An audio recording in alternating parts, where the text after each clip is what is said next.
On to our website at or you're on our website. You can call 877-626-4651. If you want to organize a bus, if you want to organize your community, call us at 877-626-4651 and let us know what you are willing to do and ready to do for the movement, and we will make it happen for you. 9, 8, 7, 6, 5, 4, 3, 2, 1, go. And without further ado, he is one of the most prominent activists leading this country. He is the man who is not afraid to speak up for the voiceless and stand firm on his belief. He is the soul reacher, the liberation seeker, and he is a true teacher. He is the president and founder of the National Action Network and has devoted his life to helping our people. He is none other than the Reverend Dr. Sharpton. No justice, no peace. No justice, no peace. No justice, no peace. No justice, no peace. What do we want? Justice. What do we want? Justice. What do we want? Justice. When do we want it? Now. When do we want it? Now. When do we want it? Now. Hug the person next to you, tell them you love them.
Give him a big hand. Give him a big hand.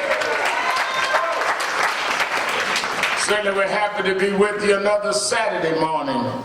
For you that are here at the House of Justice, 106 West 145th Street in the village of Harlem. And you that are listening live on WLIB 1190 WLIB AM in New York. And for you that are watching us live stream around the country and even other parts of the world at www.nationalactionnetwork.net. We're happy to be with you another Saturday morning where the action is. Give a hand to our presider, Minister Kirsten John Ford.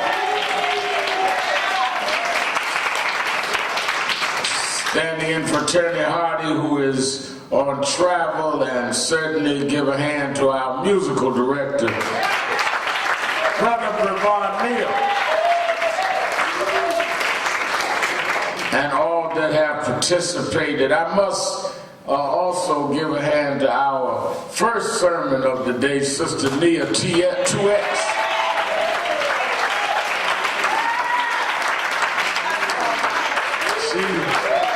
She fired up the broadcast this morning. She fired up the broadcast. Pravon had to go get another hymn out. And Kirsten ain't never had that much fire introducing me. Kirsten almost did the James Brown up in here. Say he ain't gonna let me outdo him. He's a preacher. He got some fire I didn't know he had. I thought since he took all his hair off, his fire is gone. He got some fire up in there. I need you back here next week, Nia. You keep Kirsten fired up. But give her a hand, head of our Washington chapter, all of our members from Washington, D.C. So happy to have them. Happy to have our members from Washington, D.C. and you that are here because of the holiday and those that are members that are traveling like Attorney Hardy. But I want you to welcome my very special guest. You in the auditorium, turn to your right and shake hands with who's next to your right and say, you're Rev Mal's special guest. Welcome this morning.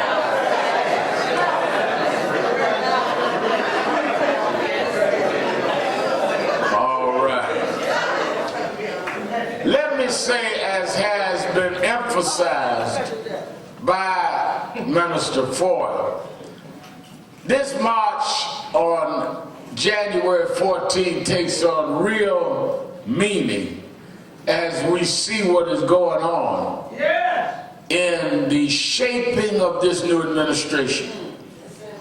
And I'm going to talk about that at length today. But people at home, people that are wherever they might be, need to really understand that if we do not make a public statement in big numbers before this man is inaugurated, making it after is nice, but you need to set the tone so he must respond to something. And know that an agenda is set and he can meet and talk whatever he wants, but this is what the people want. I was reading in the New York Times this morning how people that voted for Trump but want to keep their health care. They did a whole lot of the front page of the New York Times saying, yep, I benefit from the Affordable Care Act, but I voted for Trump because I wanted change. Because the message is not clear to people that he's talking about taking from you what you think you voted for. And the job of activists is to make a clear message. So I want everybody, lottie-dottie everybody, to be with us on Saturday, January 14th in Washington. You can go online right now at www.nationalactionnetwork.net, www.nationalactionnetwork.net, or you can go to the phone and call toll-free right now. People are sitting by the phone at 1-877-626-4651, 1-877-626-4651, and find out where a bus is near you. If there's not one near you, give us your name and we will locate how we can get one near you. But do not have any excuse by not going to Washington for the We Shall Not Be Moved March on Saturday, January 14th. It is the Saturday before the inauguration of Trump. It is the Saturday of Martin Luther King holiday weekend. So you don't have to go to work Monday. You can be there with us, and then of course we'll be here on Monday after Washington on Monday morning. Now let me also say, in the way of announcements, I want to wish on air a happy birthday to Rachel Nordlinger, who has handled our press for many years now and has really done a yeoman's job. I guess I should say your woman's job. if that's such a word, in shaping and molding the branding and the imagery of National Action Network and me. Give Rachel a big hand.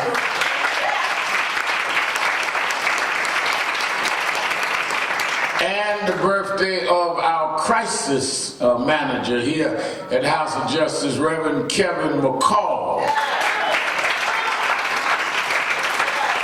Wish him a happy birthday. He's pastoring now in New Jersey, in Newark.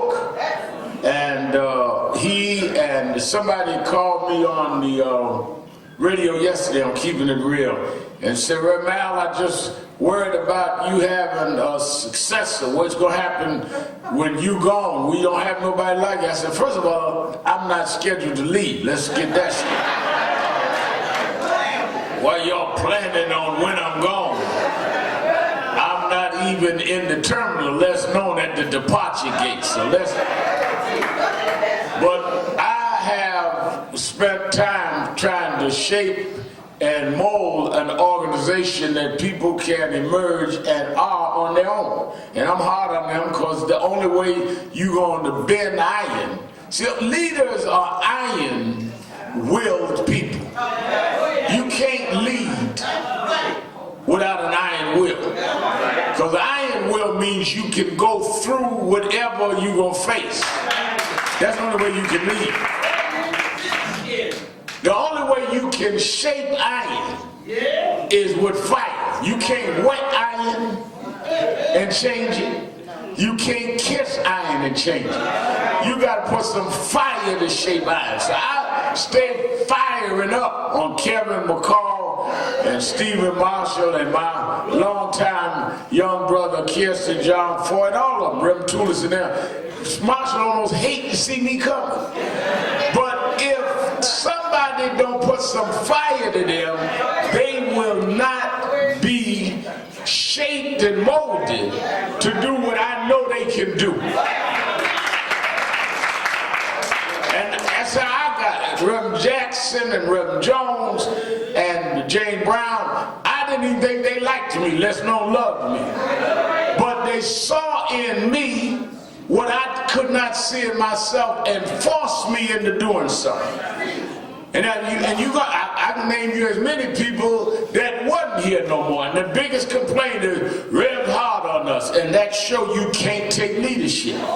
If you can't take fire, you can't be molded. And if you can be easily molded, you're not enough of a steel iron that you're going to take through the storm. We getting ready to go through some storms under Trump.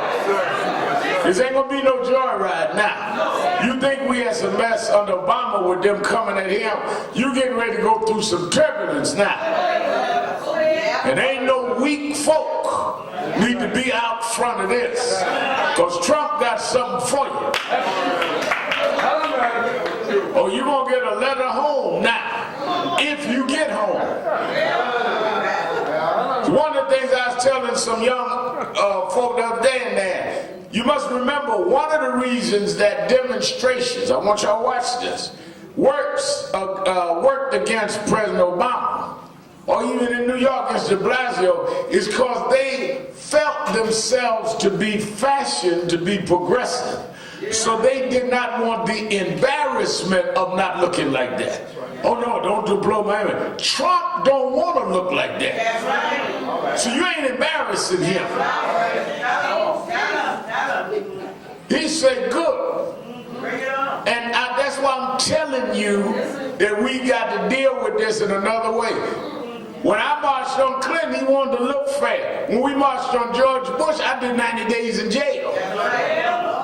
Because they didn't want to look like fine. You want to go down and close the Navy base? Fine. But you will spend the summer and into the fall in jail. So when people run around now talking about we're going to lay down, you're going to be laying down a lot longer than you expected.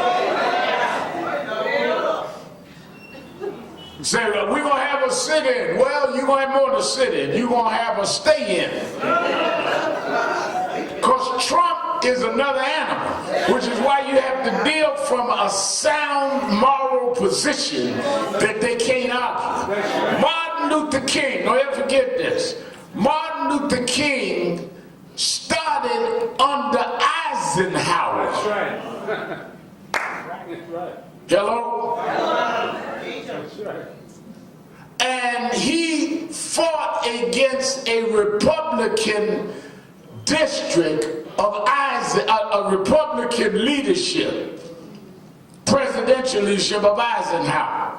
So let's not get confused. And I just want to put that out there. Let me also say, I want to thank all of you that came out and gave help, assistance, and volunteer work on Thanksgiving Day and on the day where we handed out the turkeys to those that were homeless.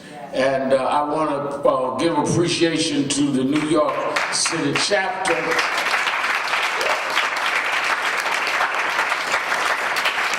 as well as the Women's Auxiliary that came and gave,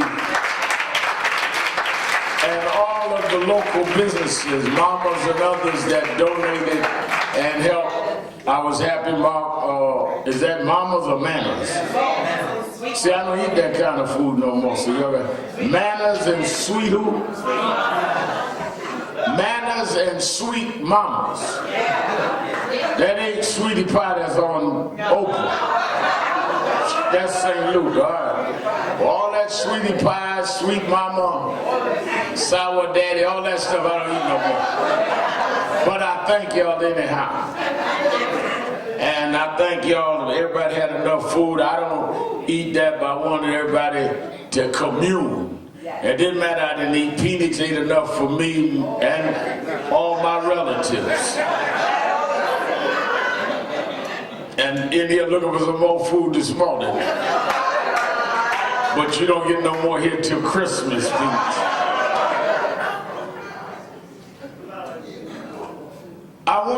We all woke up this morning with the news that Fidel Castro, former president of Cuba, had passed. And as I said on you that follow me on Twitter, in 2000, it was ironic to me, Brother Marshall, when I heard about this morning. In 2000, I went to Cuba and had a long, intense meeting with Fidel Castro. The reason it was ironic is I met with him while they were counting the votes in Florida. And here we are on the beginning stages of talking about a recount and all of that, because we in some kind of land of some people in some kind of land of trying to develop how they can deal with what's going on with the recent election with Donald Trump.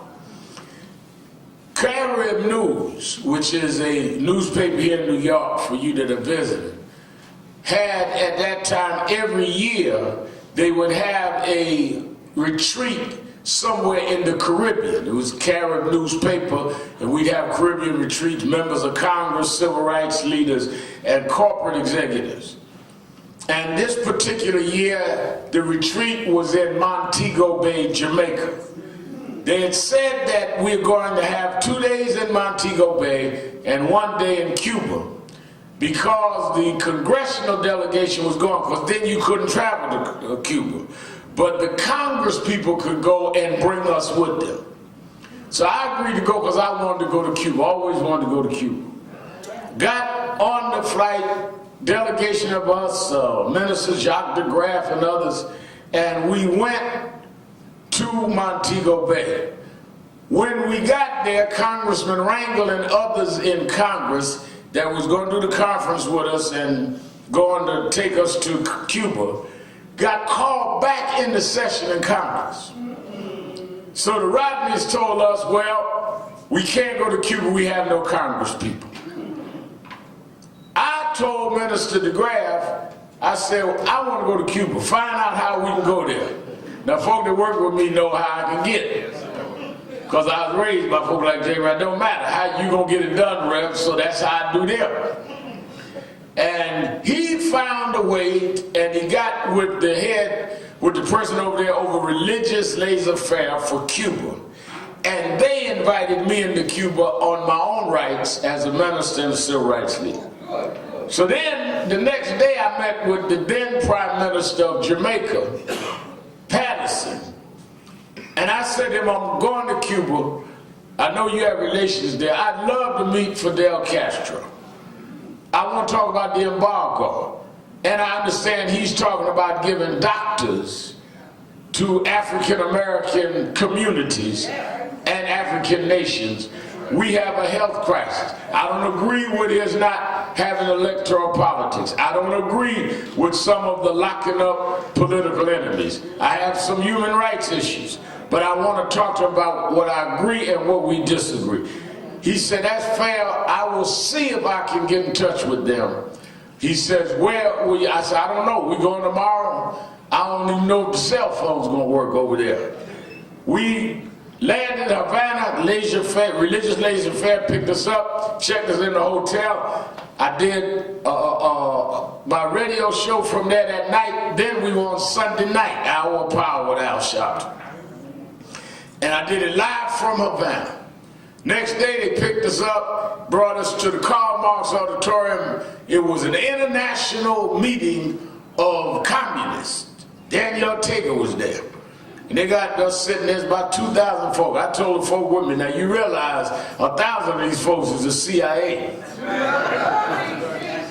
And ain't no telling what they gonna say we here for. Sat there all day, heard all that. The next day, they tell us, come back again, we want you there, meet some of the leadership. That night, while I was walking out the back of the hotel, and they had a plaza there where you could eat, Reverend Lucius Walker, who was an activist and who had worked against the Cuban embargo for many years, but he was based in Harlem. He walked into the hotel with a young man. They walked up to me and said, let me talk to you alone. And they told me that in the morning, when we bring you back to the auditorium, bring your luggage. And we're trying to arrange a meeting with President Castro. And he said, tell all of your delegation, it was only 4 or 5 of us, to bring their luggage, but you can't tell them there may be a meeting. So I told everybody to pack up. Our flight was leaving at 3. They said, well, why we got to pack up if we leave in the hotel at 9? I said, we never know how long things are going to last. We get there, 11 o'clock they came and got us, drove us out and to a building about 5 miles out, got in the elevator, got up the 2nd floor, and Fidel Castro standing there welcoming us. I had a 3 or 4 hour luncheon with him. One of the things that I found about him is that he absolutely knew what was going on in the United States. When I told him that he asked, an interpreter was there, and this was a private lunch, just his and his interpreter and the 4 or 5 of us. And when I said to him, I didn't know who was going to be the winner of the election, because they were dealing at that moment with the hanging chairs. He said, oh no, I'll give you the vote, and knew the exact vote. Now this is before social media. There was no Twitter in 2000.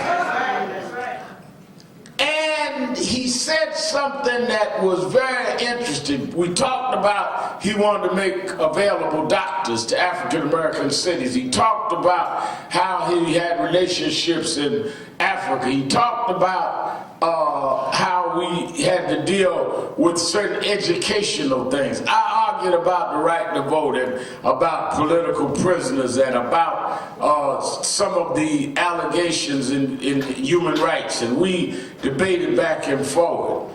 But the other thing that he said to me that was very interesting, he says, racism has to be fought even in nations like this. There's still racism.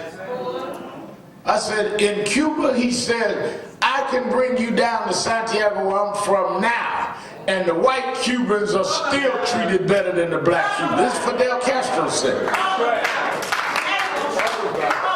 He said, I tell you right now. That's the truth. The other thing he said, I said one of the things that I noticed, And it gets into my trump part of my message this morning. I said one of the things I noticed is that all over Havana, I saw murals of Che Guevara. For some of you don't know, Che Guevara was one of them that led the revolution with him.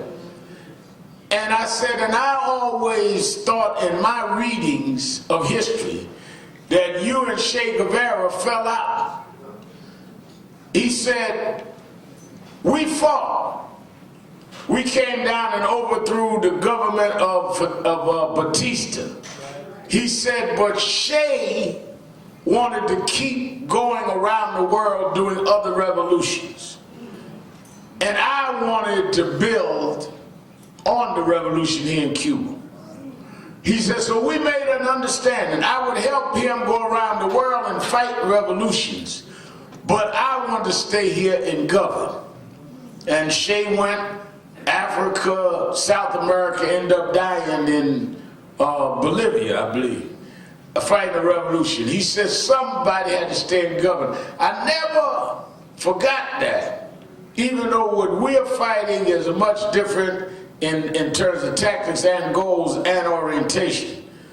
But there are those that get so caught up in the fight that they never stop to lead what they're fighting and what they've established. So where am I going with this?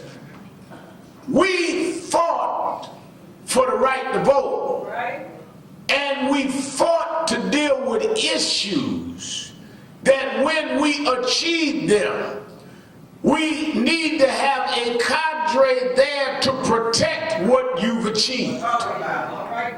So rather than those that are skilled and educated, that get into prominent positions, seeing the fighters as their enemies, they should be fulfilling what the fighters fought for. Because you would not be in a position had they not fought. But the fighters at the same time should not be intimidated or threatened by those that can manage and make things happen, because without that, what were you fighting for? So we put people in the city council, in the state assembly, in the Congress, in the White House to govern. We don't put them in there to keep fighting as activists. We put them there to govern. We keep the fight going as activists to keep the climate going so they can govern. But if they're not governing, they make mockery of what we're fighting for. Thing I want to hear from a councilman is when the next rally is. We didn't send you City Hall to lead rallies. Even our rallies, I'm glad you come, but we send you there to legislate. Tell me, when is your bill going up? Tell me how many votes you got. We keep having people that are more hung up in having a title than fulfilling a title.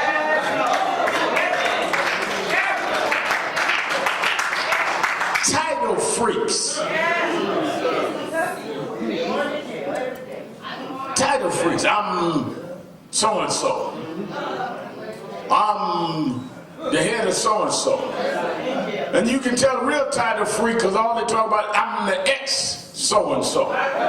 The former so-and-so. Why don't you just give me your name? Well, I ain't got no title no more. Let me tell you the title I had. Because I'm a title freak.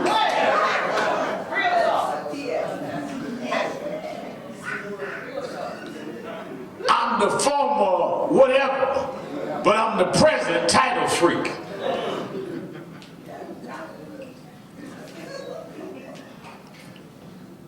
Who is going to compliment and govern?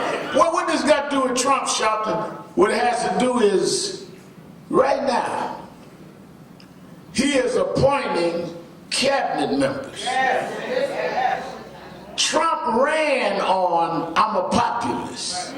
Y'all in Wisconsin and in Pennsylvania and Kentucky and Appalachia, y'all didn't get any jobs and y'all's means of living has not improved. Y'all are doing bad. Then ran over and told black folk, you had nothing to lose. And he reared and geared them all up. Yes, we want change. Yes, the trade policies took our job. Yes, we've got these problems. That didn't deal with automation, didn't deal with productivity. Took a lot of those jobs and they can get more product out with less workers. Blame it on Obama, blame it on other things. But then after he becomes president, he has not put one person in the cabinet or on staff that represents those people that he went and got to vote for him. Think about that now. You won on white, blue-collar male votes, but you put a white woman billionaire over the schools. You put an Alabama lawmaker that has a racial background over the Justice Department. You put a alt-right advocate as your strategist. And the head of the Republican establishment party, Prince Priebus, as your chief of staff. Where's your people from Appalachia? Where's your people from Kentucky? Because what you get up to get in is not how you gonna govern.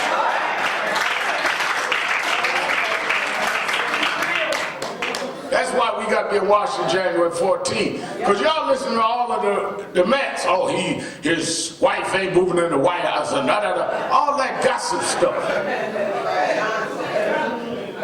While y'all worried about where Melania is going to be and the little boy and whether Trump going to paint the White House with gold leaves, I'm looking at, wait a minute, the Justice Department is going to be headed by somebody who says, no, not voting rights, voter fraud, and there is no fraud. Justice Department is being headed by a law and order man who's not going to deal with police reform and criminal justice reform and mass incarceration.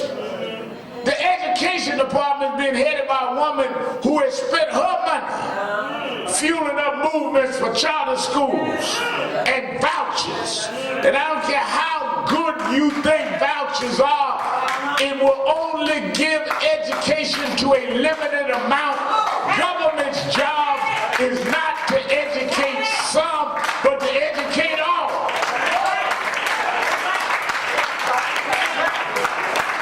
Trump has sent every signal. He intends to govern like we're back 50 years. And some of us are determined not to let that go back.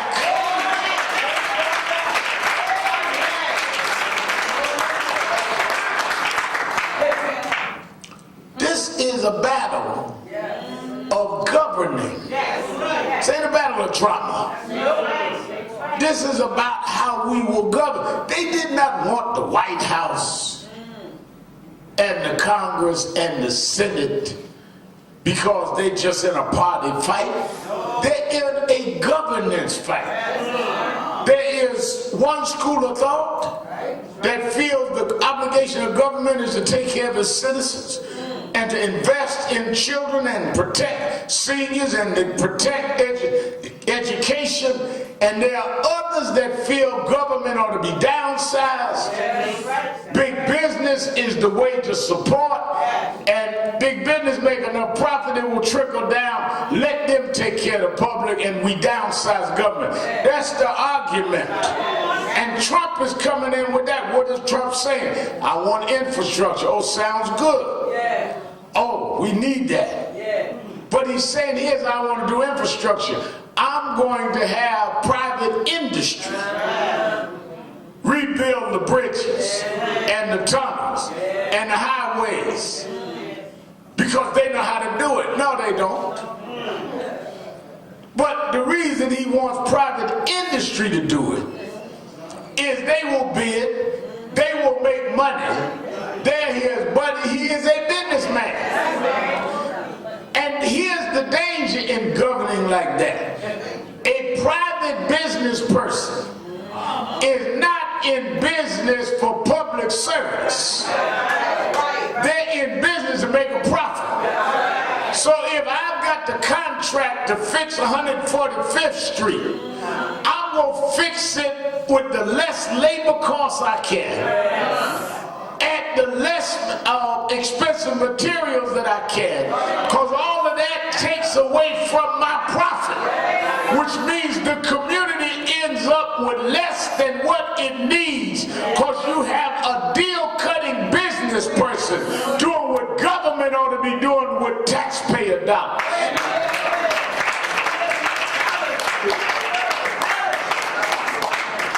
That's what this fight is all about. That's why they are giving us a deluge of distractions. I was going in the office Thanksgiving evening. Man says to me, "Rebbe, you see the game today?" I said, "No, I'm not really doing that. We was feeding the hungry and I did my radio show." "Yeah, Aretha Franklin sung too long, the national anthem." I said, "Did what?" Said Aretha Franklin sung the national anthem over 4 minutes. Held up the game 2 minutes. I said, "Well, that's interesting." "What do you mean that's interesting?" I said, "Well, last month y'all was mad that Kaepernick wouldn't salute the national anthem. Now y'all mad Aretha sung it too long? Y'all need to make up your mind."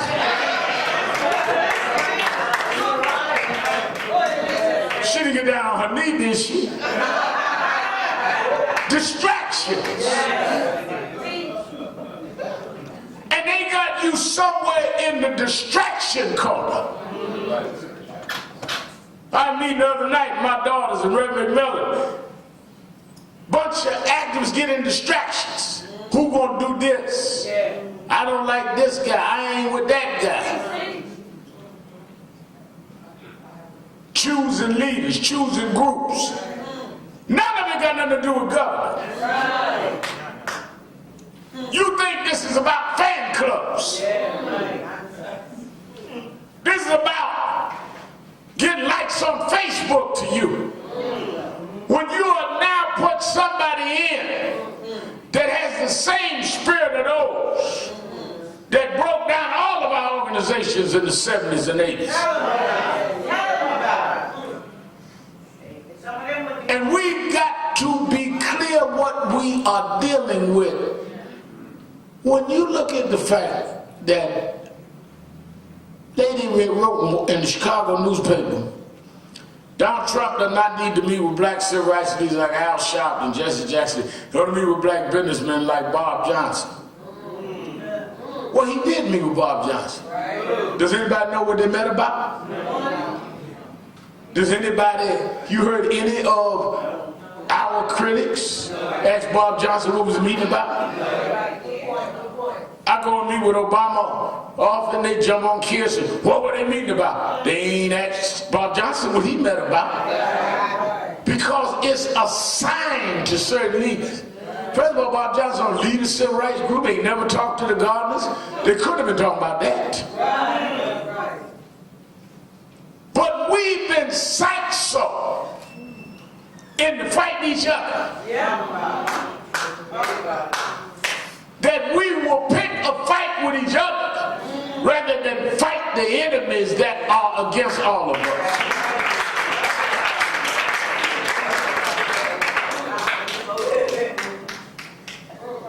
I was reading the book of Micah.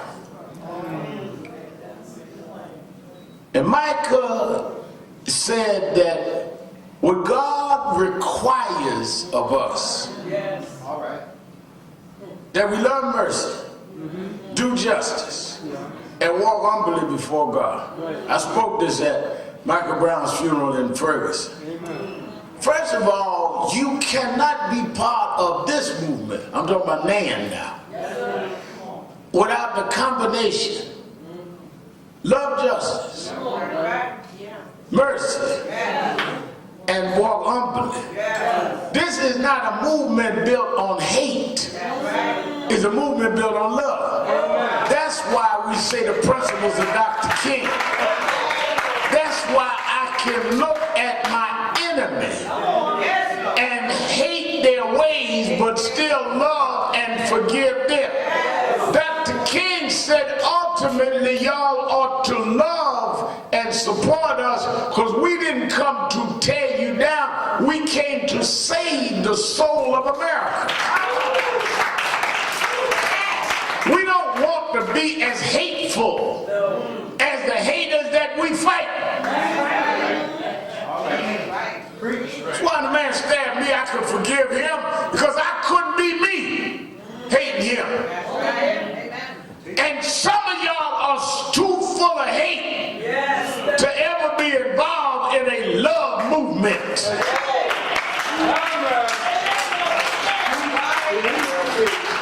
You speak with venom.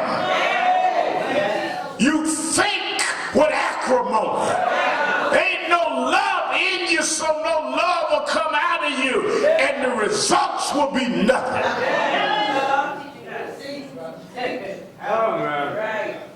That's why Sean Bell 10 years later, when I looked at Nicole and the parents of Sean Bell, I saw a mother and a father that lost their son on his wedding day. I saw a bride-to-be standing at an altar that could have been my daughter's and robbed of the husband and the father of her children. But some of y'all so full of hate, y'all saw an angle to get your face on the news. We're getting car called us talking to Cynthia Davis, and they choked her son to death. I saw a mother standing up for her son. Just like my mother, when I was too young to know better, stood up and fought for me. But you saw a way to advance your Twitter page.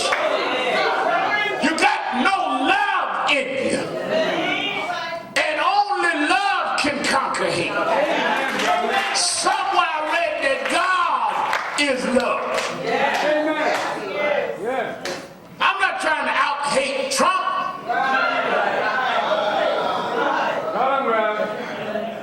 I'm not trying to cut better deals than Trump. You want to sit at the table and out-fox foxes. I'm not a fox. I'm not a trickster. But God loved me, and so I can love others, and love lifted me.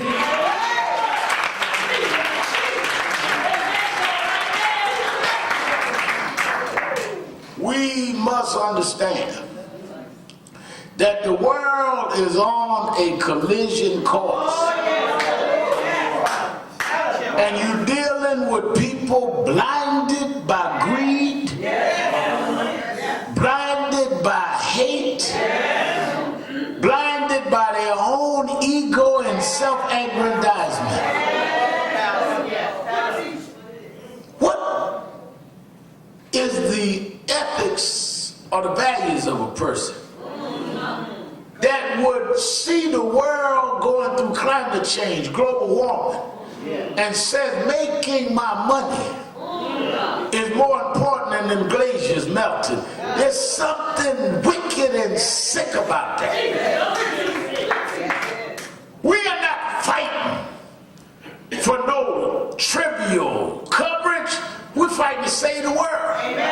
If we don't stand up now in this country, the most powerful in the world, it will advance toward the destruction with climate change and international war. What does the Lord require of us? You thank God on Thursday for another year? But did God thank himself for sparing you another year? What did have you done since last Thanksgiving to show your gratitude to God? You sit up and stuff your face, acting like that's how you thank God? The way you thank God is for you to eat some cranberry sauce and turkey and some stuffing in your already stuffed stomach? That's how you thank God? Or do you thank God for standing up for righteousness, even if you got to stand up by yourself? Do you thank Him for helping those that no one else will help? Do you thank Him by giving company to those that are locked in jail wrong? I thank Him by doing what He said: love mercy, love justice, and walk humbly before God. Anywhere in the Bible God told you the way to give thanks to me is to sit up and eat a 5,000 calorie dinner.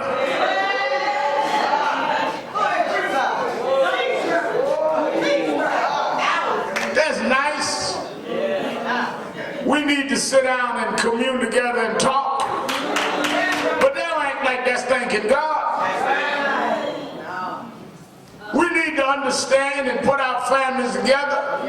I'm all for that. In fact, it's necessary. But that's not thanking God. That's dealing with some of the friction that we've had one to another. But after I deal with the friction, after I deal with not coming together as a community, I still owe God. And the way to praise God is to stand up for what is right in His domain and protect the gifts that He's given us.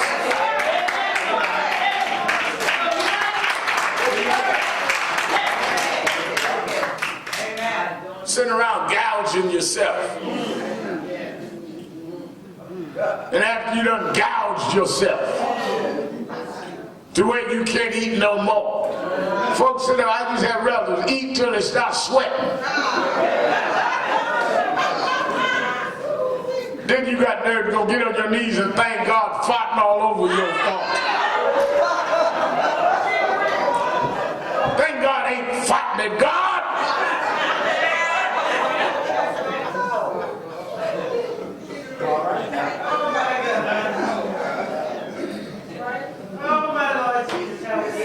Somewhere, where are those that will stand up by what God requires?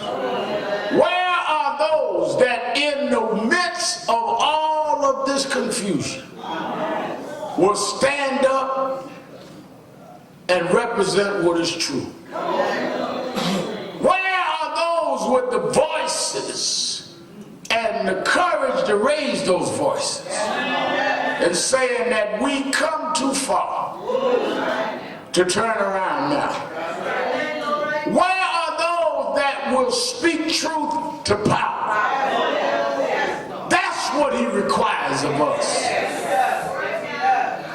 Yes, we say God bless America, but when will America bless God?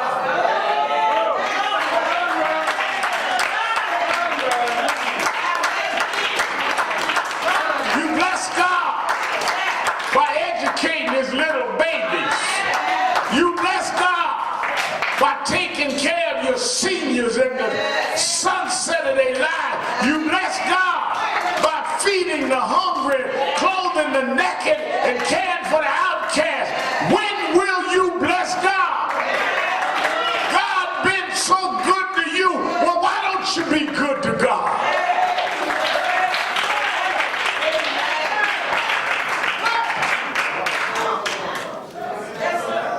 I get up every morning about 5. I got up Thanksgiving morning. And I thought about how good God been to me. I don't know your story, but I know my story. And I know that the trajectory that was projected for me, I shouldn't have made it to this age or this stage in my life. Hard for us to even have a reunion at the school I went to in Brownsville, because half my classmates are in jail and the other half dead. But somehow how God spared me. And he didn't spare me for no title. And he didn't spare me for no turkey bone. Somehow I believe in the mind of God. He said, if I spare you, I want you to speak up where others are silent. So when I'm out there getting on your nerves, I'm not thinking about you. I'm thanking God that gave me life when death was already scheduled for me. That gave me freedom when I should have been in jail according to the demos. I will give thanks unto him because he made my way when I didn't have a friend. Everybody that betrayed me, he gave me two to walk with me. Everybody that talked about me, he gave me two that would lift me up. I thank him. And I thank him by working every day on the opportunities he would give me. You can deal with thanks the way you want, but I will give thanks.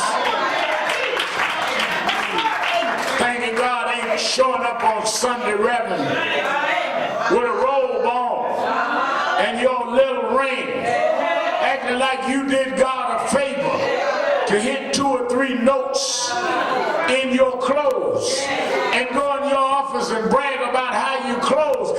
Thanking God is getting with the people that you preaching to and fighting for their health care, fighting for their education, and fighting for criminal justice. Give thanks to God the way God told you. Love mercy, love justice, walk humbly for God. Get out your big car and show thanks.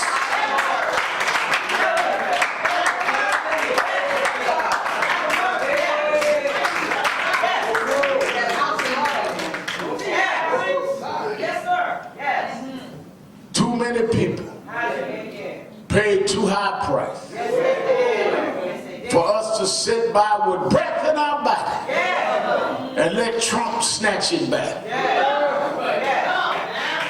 I spoke at Rosa Parks' funeral. She didn't sit in front of that bus for now this man to come from Alabama and turn back everything that we got, named Sessions. Fannie Lou Hamer fought to give us the right to vote. For them to come back and use voter ID and fraud gimmicks to take it. Too many people, Martin Luther King, laid down on a damn balcony with a bullet in his brain and died to open up America. I don't care how much money they got. I don't care how many votes they got. We are not going to allow them to turn back the clock because we got too much to thank him for, to let you snatch it back now. And I'm not coming with hate. You want to roll your tanks out. I'm coming with love. I'm coming with the Bible you claim you blame. I'm going to come with the Bible you claim you preach from. And I'm going to read to you where Jesus told the rich man to sell all he had and give to the poor. He didn't tell the rich man, I'm going to cut your taxes and let it trickle down to the poor.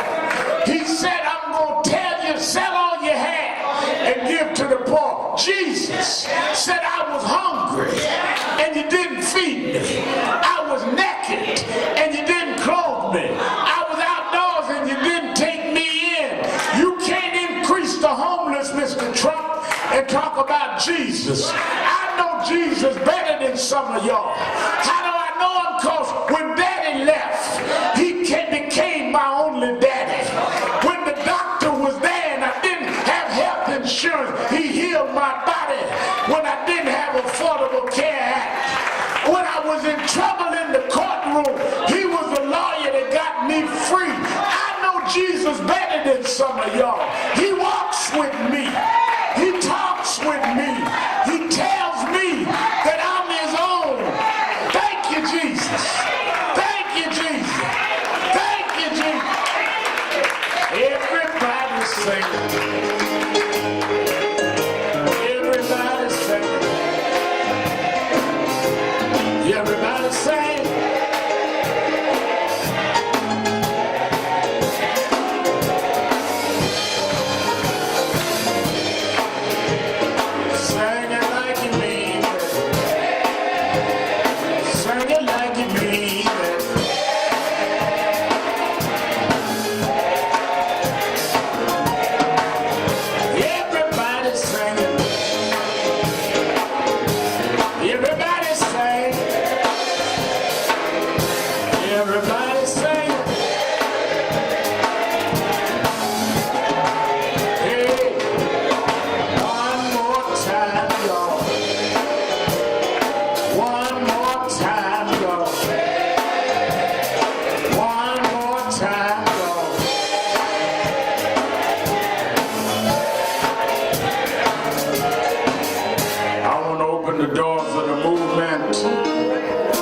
There may be someone here today, even on this holiday Saturday, hears us on the radio, see some of what we do on the news, but never joined National Action Network, never became a member. You need to be a part of the organization with active committees that you can work with. And if you're here today and never joined, just come down to me and shake my hand and let me sign you up to the National Action Network. Come on, everybody sing. Everybody sing.